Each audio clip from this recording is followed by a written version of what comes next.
वो असल में मुझे कुछ एक्टिंग का शौक़ शुरू से था। अच्छा। और स्कूल में जो हिस्सा लिया था तो उसमें इनामात वनात कुछ मिले थे, उससे हौसला अफ़ज़ाई भी हुई थी।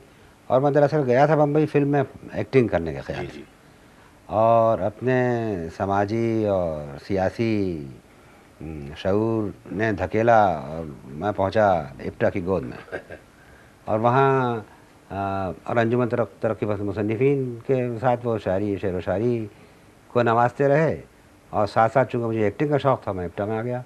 और वो फिर बढ़ता चला गया। इत्तेफाक से जितने लीडर थे, बल्ला सानी, दीना वगैरह, ये सब जी, उस जी, ज़माने जी। में जब चले गए जेल वेल के अंदर, तो हमारे ऊपर से बोझ पड़ गया हर किस्म के काम का। हबीब साहब, मुझे वो ज़माना याद आता है जब आपसे मुलाकात सन 45 में हुई थी, तो मेरा ख़्याल है आपने इप्टा बाद में जॉइन किया है, पहले आप ऑल इंडिया रेडियो में प्रोग्राम असिस्टेंट हो गए थे। बिल्कुल सही, हैं? बिल्कुल तो ये सही। बताइए कि ऑल इंडिया रेडियो में आपको ड्रामे की तकमील में कुछ मदद मिली?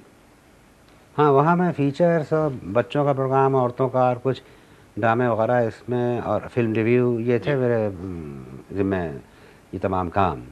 और इसमें बहुत से लोगों से मुलाकात हुई, बाबूराव पटेल, सरदार जी जाफ़री, हाँ। ये सब।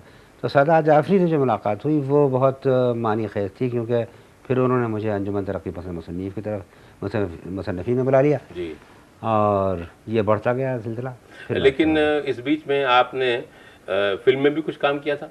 एक फ़िल्म थी, गया। अगर मैं सही याद है मुझे, कि जिसका कुछ रील बनी थी, फिर वो डिब्बे में बंद हो गई, लेकिन ये आप उसमें हीरो थे। तकरीबन, हाँ, हाँ, वो तकरीबन पूरी बन गई थी। वो अच्छा, डिब्बे में रही, वो आपके लिए नाम था उसका। अच्छा।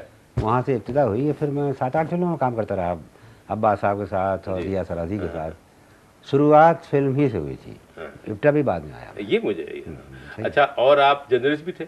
एक जी, अखबार था अंग्रेज़ी का, वो निकालते थे आप, कुछ फ़िल्मी किस्म का अखबार था, क्या नाम था उसका? बॉक्स ऑफिस हाँ, वीक। हाँ, हाँ, बॉक्स ऑफिस। उसका एडिटर था, उसका असिस्टेंट एडिटर था फ़िल्म इंडिया में बाबूराव पटेल के साथ। जी।